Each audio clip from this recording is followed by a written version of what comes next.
address on Thursday night to pick up his little brothers. And after he rang the doorbell, he was shot once in the head and again after he fell to the ground. Ralph was released from the hospital this past Saturday, and he's been recovering at home. The man who allegedly shot him, 84-year-old Andrew Lester, has now just been charged. We're joined by Ralph Yarl's mother, that's Cleo Nagby, and the family's attorney, that is Lee Merritt. This is an interview that you'll see first on CBS Mornings. I don't know where to begin to express how glad we are, Ms. Nagby, that your son is okay. It seems like a miracle and a blessing. Lee, it's good to see you as well. But I want to start with you, Ms. Nagby. Can you bring us up to date on how Ralph is doing under the circumstances and what his condition is at this time? Good morning, and thanks for having me here. Ralph is doing considerably well. Physically, mornings are hard, but his spirits are in a good place. I borrow from his spirits. He is in very good hands. Can you tell us, Ms. Nagby, the extent of his injuries, where he was shot, and what exactly happened to him that night in terms of his injuries? Ralph was shot on top of his left eye, that I would say in the left frontal lobe, and then he was shot again in the upper right arm. He was shot, he had the bullet in the up here for about, let's say, up to 12 hours before it was taken out. So that injury is extensive, and the residual effect of that injury is going to stay with him for quite a while. He's home, but I want to remind everybody that Ralph is home because he's surrounded by a team of medical professionals. I'm a nurse for almost 20 years. His aunt is a physical therapy. His uncle is a medical professional. That's why he's home.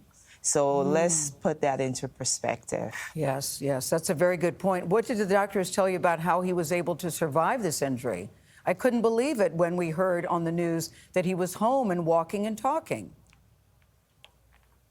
So yesterday I talked to his pediatrician, and she said, so the CT said that there's just minimal fragments of the bullet in his brain? And I said, yes. And she's like, how? And I said, I don't know how. And she's like, bless God. And that's all I could say, because if she doesn't understand how, I don't understand how. Because if you get shot at that close of a range and the CT said that and the doctor don't understand how, then I don't understand how. Yeah, none of us understand how. Say. We're just all glad, Ms. Nagby, that he's alive. Lee, I'm going to get to you in just a second, but I want to know from his mother, exactly what did your son tell you happened that night? So his brothers were supposed to go for a sleepover because they didn't have school the next day. And in this day and age, as parents, we're quite leery of sleepovers. So we said, you guys can stay out with your friends, but you have to come home before 10 o'clock. So it was about 9:45. I'm like, Ralph, can you please pick up your brothers for me?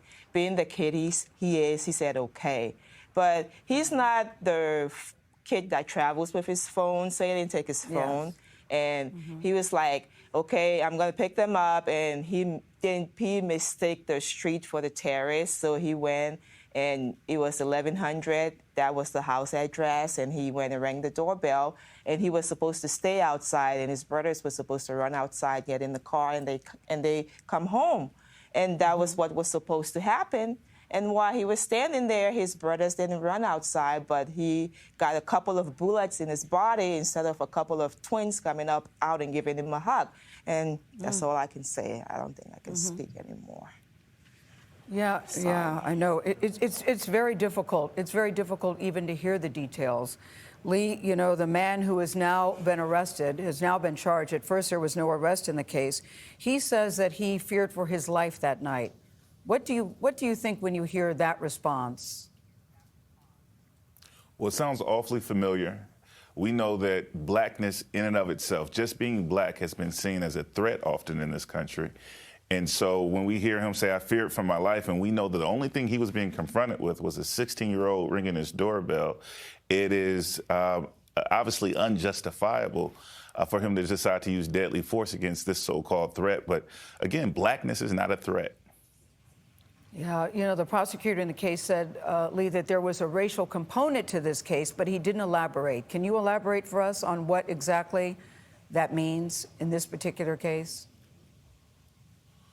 Well, I'm interested in hearing what Prosecutor Zachary Thompson, who we will speak with later today, is referring to as the racial element. There's some obvious racial elements. It's a white shooter. It's a black boy. The white shooter perceives the black boy as a threat, and we hear that a lot, right? We saw the law enforcement community respond by essentially criminalizing. There's no planet in which a 15-year-old white kid gets shot in a similar way. Unless it's like with his dad's gun that he was playing with on accident. Like, it is so tremendously unlikely. That's his father? No, man, that's his attorney. That's his attorney.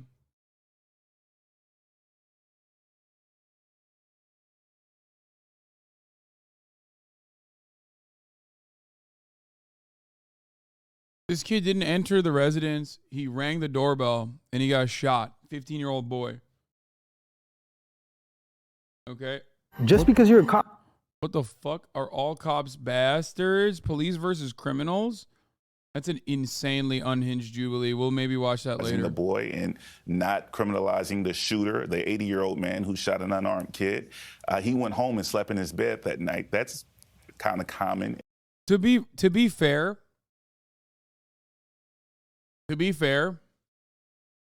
white people do get shot in this way as well, actually.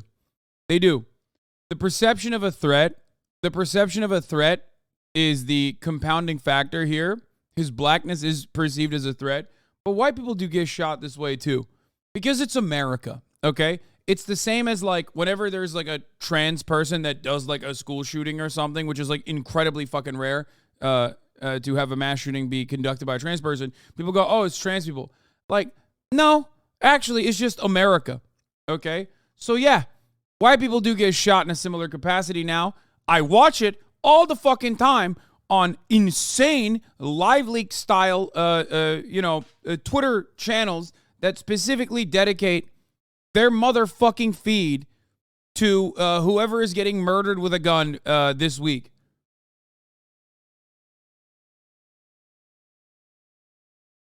Okay? Because it is a profoundly American situation. Everybody has a gun. Everyone is legitimately fucking constantly in fear. I mean, the fear is illegitimate, but they are legitimately fearful. Everyone is on, like, everyone has a gun, and everyone is dialed in, hopped up on I don't know, whatever the fuck, terrified of the other person also having a gun and constantly trying to kill them, thinking that they're out to kill them. In the United States in terms of the racial dynamic in our justice system. But I'm not sure what Prosecutor Thompson was referring to exactly. The man in this case is 84 years old. Does that mean anything to you? Does that say anything to you? Was age a factor here? Or do you think that this was strictly a case based on race and he says he was afraid? Yeah. Well, we want to know more about Andrew Lester and his mindset. The fact that he's 84 years old will be a consideration in terms of what he thought leading into the moment. But I'll remind you that the former president and the current president of the United States is about that age as well. It's not an age that's sort of over the hill for everyone. Yes, it is. And so he had an opportunity to make intentional decisions, and he decided to shoot a 16-year-old boy. Ms. Natby, I want to close with you about your son, because I've heard him described as a kind soul, quiet, friendly, well-mannered. Like,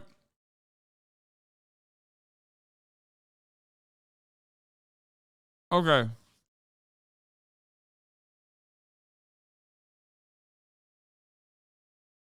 Age is 100% a factor here. I mean, that doesn't change that he's racist.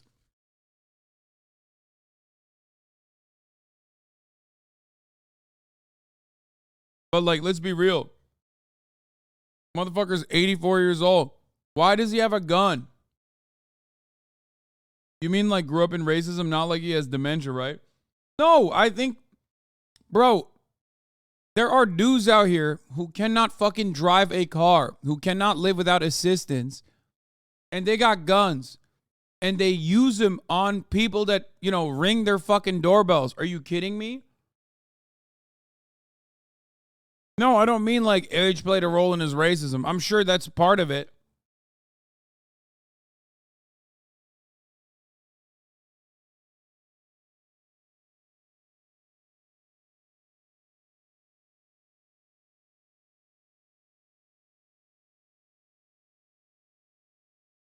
People are entirely too comfortable taking out their fucking concealed weapon and using it in any situation.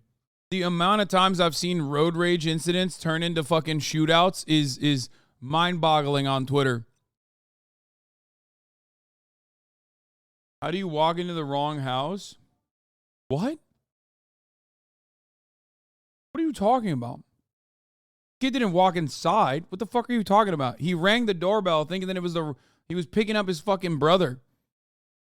It's the same address, but instead of terrace, he went to the street address.